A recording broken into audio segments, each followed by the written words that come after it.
Décrit comme une grande gueule cathodique, le chef du service des urgences de l'hôpital de La Fontaine de Saint-Denis Mathias Wargon apparaît régulièrement dans les médias sur les chaînes BFM TV ou encore CNU. La crise sanitaire de la Covid-19 a fait de lui une des figures les plus connues du monde des soignants, à l'image d'un autre, Martin Blachier.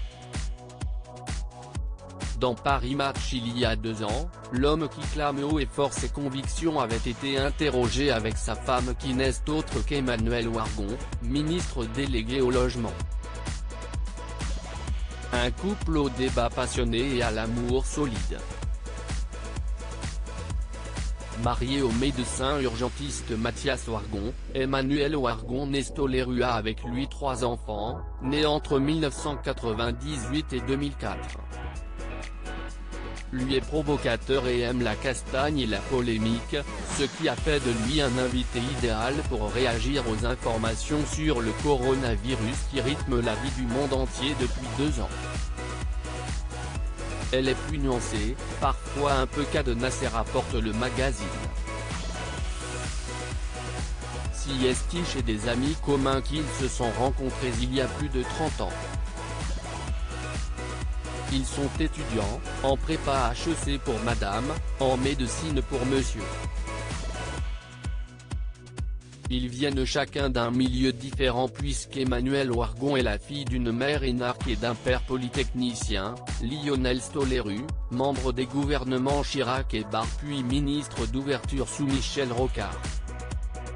Lui est fils de marchand de journaux installé à Bondy puis dans le Sentier à Paris. Son grand-père est mort en déportation, un traumatisme familial grave dans son histoire.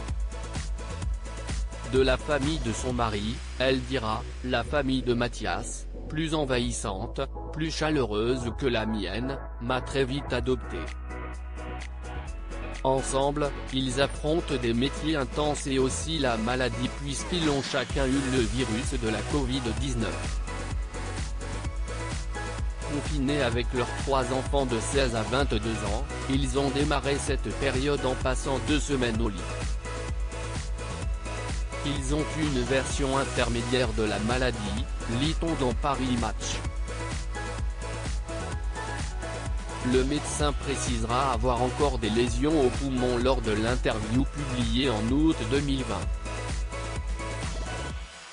La politique s'immisce évidemment dans ce duo et la ministre déléguée n'hésite pas à dire qu'ils ne sont pas toujours d'accord car leur vision de la gauche n'est pas la même. Emmanuelle Wargon vient de l'aile réformiste tandis que son mari est plus à gauche et son quotidien de médecin du 93 le lui rappelle régulièrement, même s'il avoue s'être embourgeoisé.